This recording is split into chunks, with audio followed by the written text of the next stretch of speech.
hey, I'm going to go back to work, especially for the females. How am I going to fit into my clothes?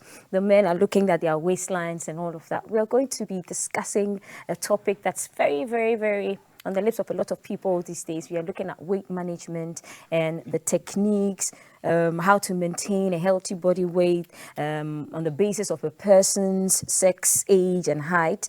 And in recent times, we've heard the term keto lifestyle, a keto diet. We're going to be looking at all of these things, and we're going to be having this conversation with our favorite dietitian from the Meridian Clinic in Tema, Forzia Baidoo, who's going to be having this conversation with us. Good morning, Forzia. Happy New Year.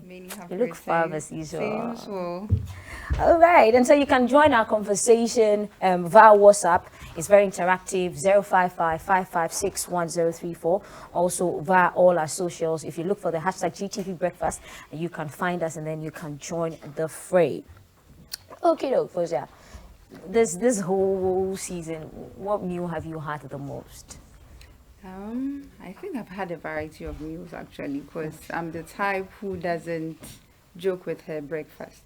We say all the meals are important, your breakfast, your lunch, your supper, but the most important one is breakfast. Right. And most Ghanaians are in the habit of skipping breakfast, all because they are in the rush hour period of trying to get to work. Yes. So they are on the road, so they want to settle in at work before they have breakfast. So you realize by the time they settle in, trying to, do one or two tasks before they have some time to eat, time is far gone. So you realize people having their breakfast as brunch. Right. That's around 10 to 10:30. But it's very important that you have your breakfast, because it's thought that when you go to bed, you are not eating, so you are fasting. The body is in a fasting state. Okay, so when you wake up, you need to give the body some form of a kick. So even when you take water in the morning, the body is still not awake. You would have to eat something. So water doesn't count? No. If you're just making up to catch time to have proper Water meals? doesn't count. So you need to eat something. That sends signal to the brain that, okay, Val is awake, she's active, she's alive. But when you don't eat and you take in just water, it's not enough. Okay. Now let's come to the problem at hand. When we say weight, what is weight in general before we come to managing it? Okay. So when we talk about weight by itself is not a bad thing, but it's the components of the weight that matter. Okay. So before we even tackle the weight, let's look at what we call BMI. What's BMI? Yes, so that's the body mass index. So it's an index of your weight in kilograms divided by your height in meters squared. So your BMI will determine whether you are underweight, whether you're of a healthy or normal weight, whether you are overweight or whether you are obese. Okay. So having a BMI of 18.5, less than 18.5 means you are underweight.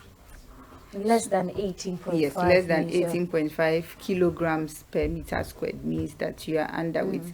Now, from 18.5 to 24.9 means you're of a normal weight or you are of a healthy weight. 24.9? 18.5 to 24.9. Okay. Then from 25 to 29.9 means that you are overweight. Okay. And then 30 and above, greater than or equal to 30 means that you are obese. And now even with the obesity, we have it in grades. We have grade 1, grade 2, grade 3. So the grade 3 is what referred to as the morbid obesity. So you find those people, they are very slow and sluggish. It's very difficult for them to move about. When they walk for a few distances or steps, they are tired, they are palpitating and all that. Yes. So first of all, you need to know your BMI. You find that there are some people who are very active in terms of working out and all that. So such people will have a higher BMI. Okay. But that doesn't mean that they are overweight. It's because they have a higher muscle mass. Okay. So it's the breakdown of the weight. So you have the muscle mass, you have the body fat, then you have the lean mass and all that. So it's then the body water. So it's the breakdown that will determine whether you are actually overweight. That's what counts to make the BMI. Okay. Aside from the BMI, we have what you call the waist circumference. Waist circumference. Yes. So you take an all-round measure of your waist.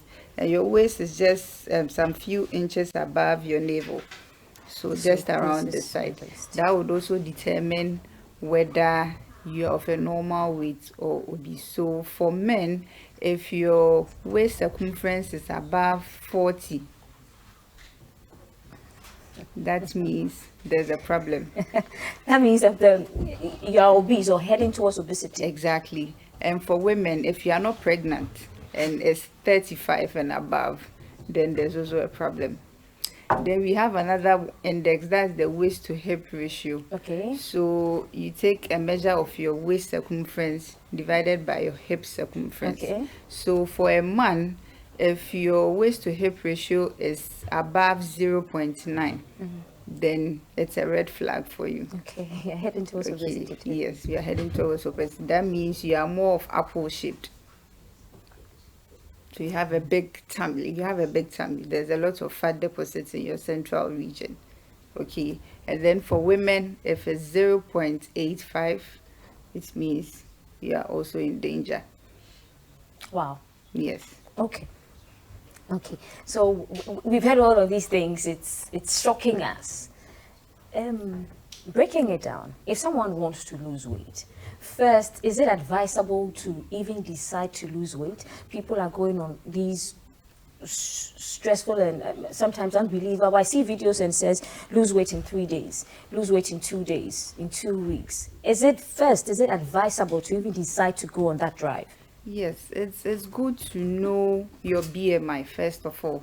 That's what will guide you on your weight loss journey. So it depends. If you check your BMI and you are overweight, it means you need to work on your weight to reduce some of the fat so that you'll be of a healthy weight.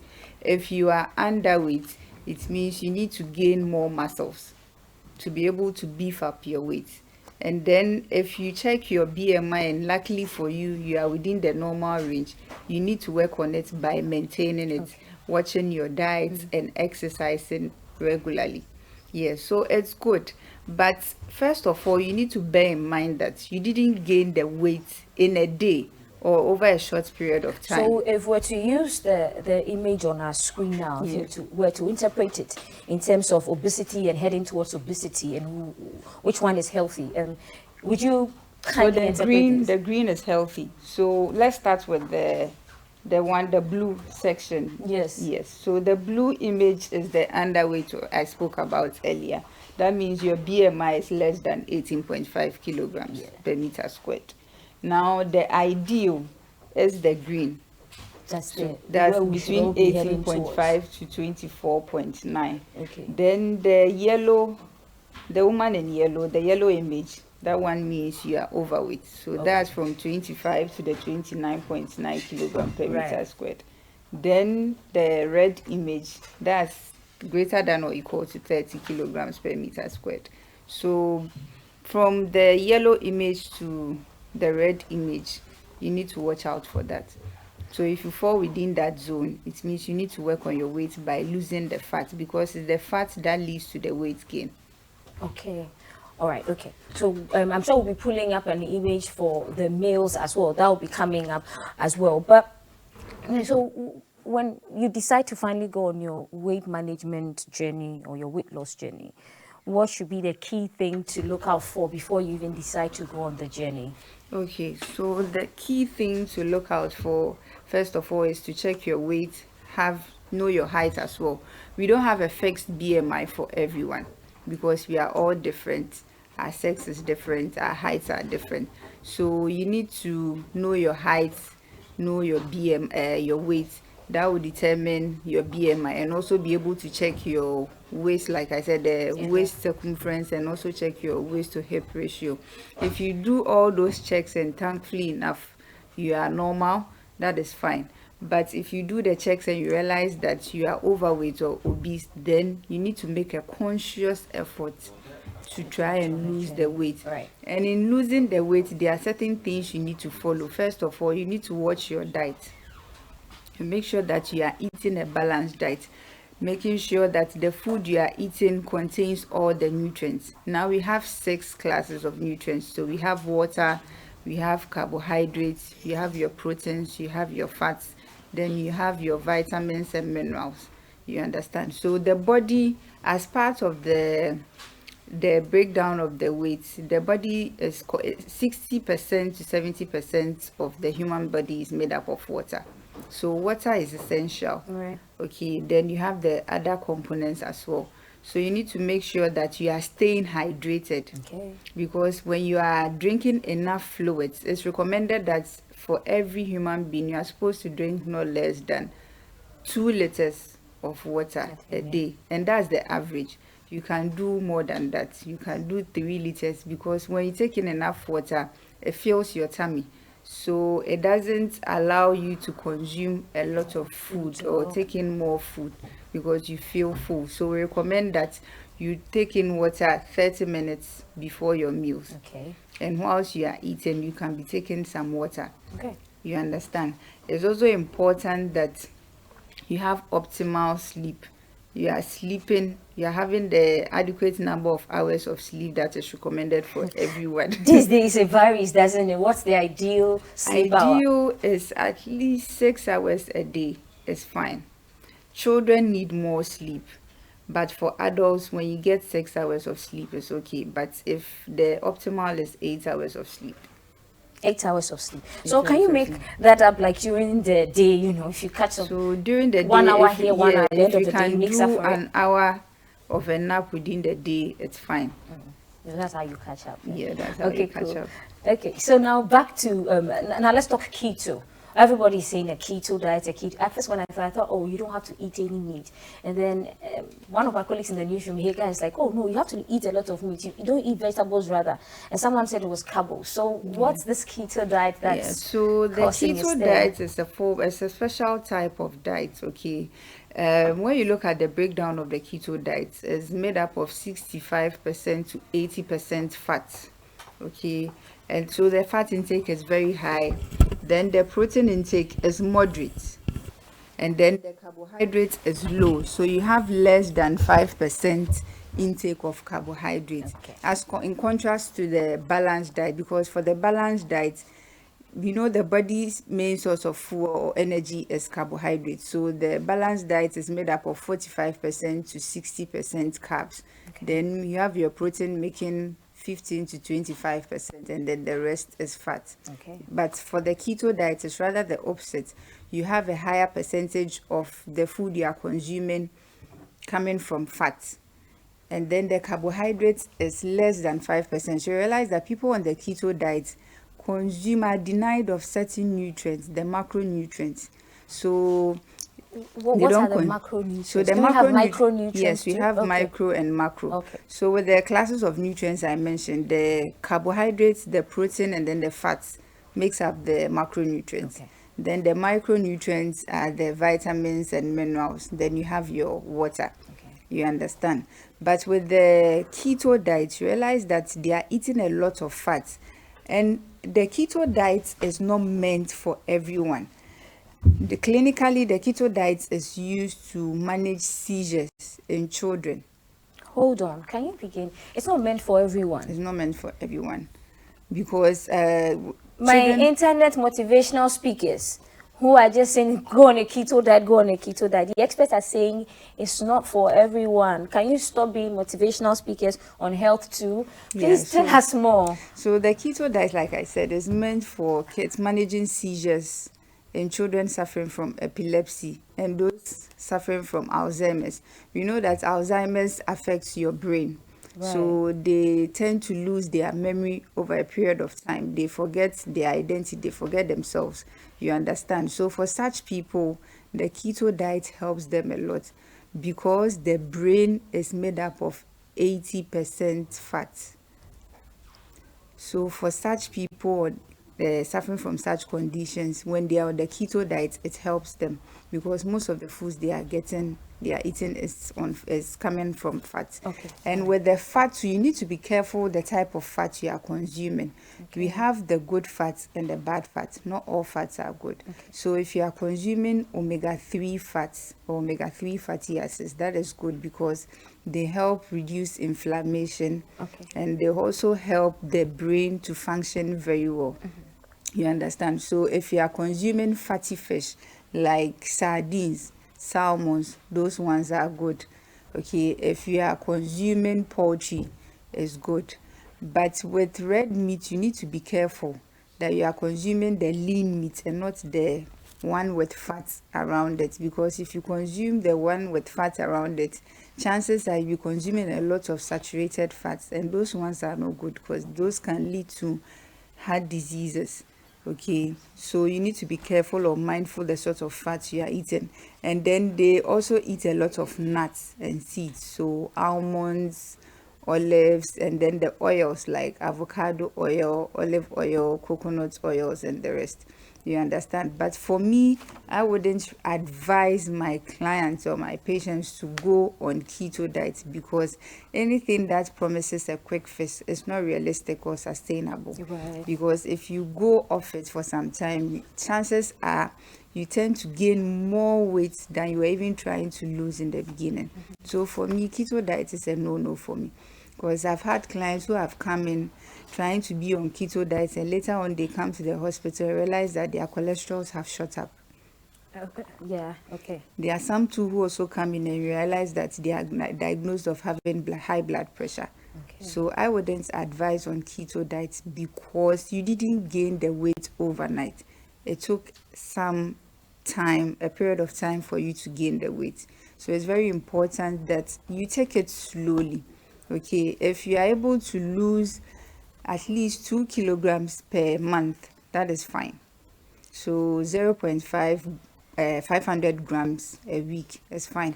You can do more than that depending on your efforts, your discipline, Okay. or the seriousness you put into it. So it's not just about the meals. The meals do their part, or the diet plays a role, but you need exercise as well.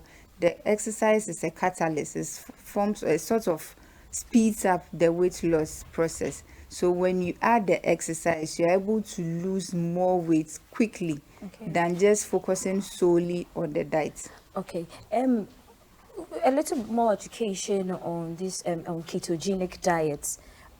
It's if you go online and you type in keto, there are even groups where you can there's a link where people are teaching how to be on a ketogenic diet.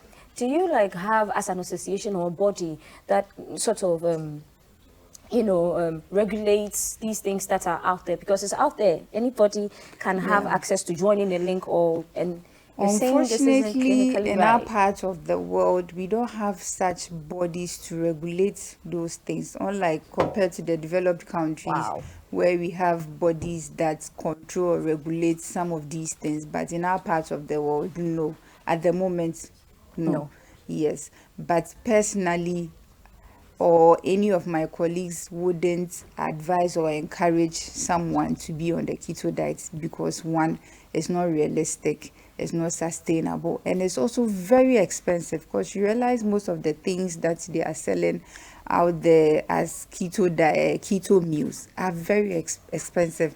And you should ask yourself, how much does the average Ghanaian earn for you to even think of going on a keto diet? For how long? I mean, for how long Which can is you do that? going to eventually either raise your cholesterol or give Exactly. you blood So it's pressure. important that you just eat. And luckily enough for us, we have a lot of foods around us. We have seasonal crops. So you can eat your meals, plan them according to the crops that are in season.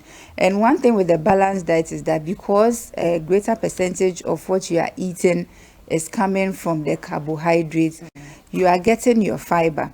And what fiber does is that it binds to cholesterol in the body. So for someone who is overweight or obese, when you eat fiber-rich foods like whole grains or your fruits and vegetables, it's able to bind to the cholesterol in the body, and it's eliminated in the urine. So that's one good thing with eating fiber foods. Okay.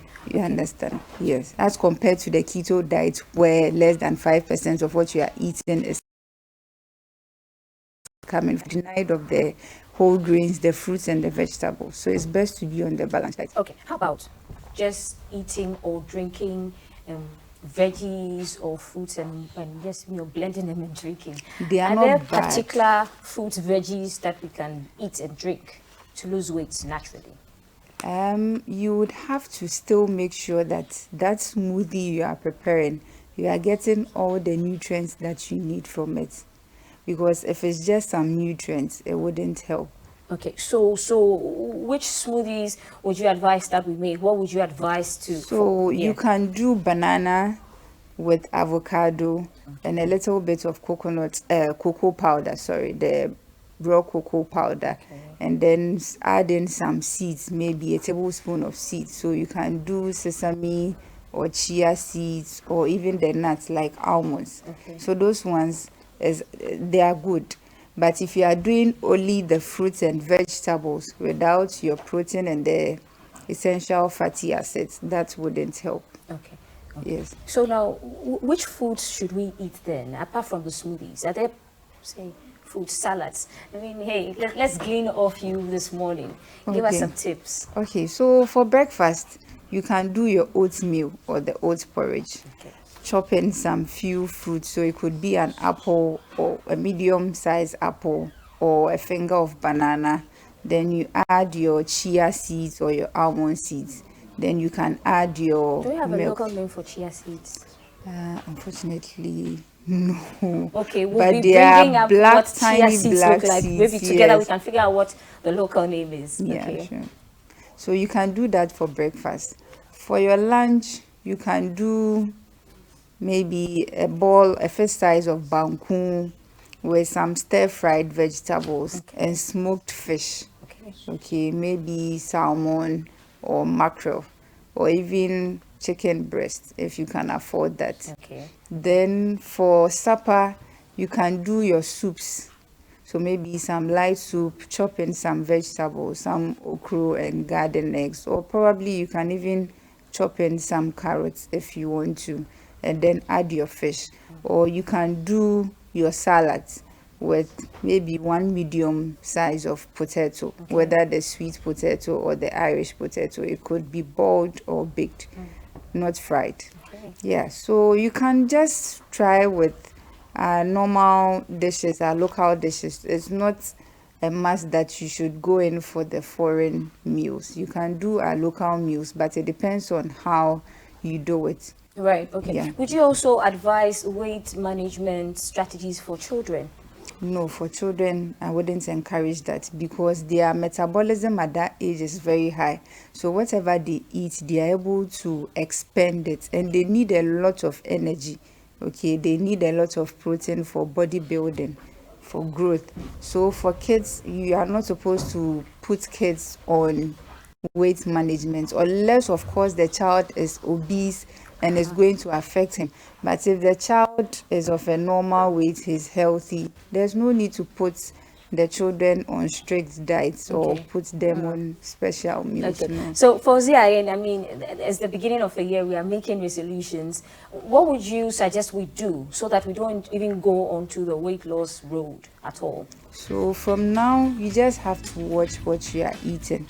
It's important because if you are consuming more calories than you are expending or burning, that would lead to weight gain. You understand? But if you are burning as much as you are consuming, it's fine.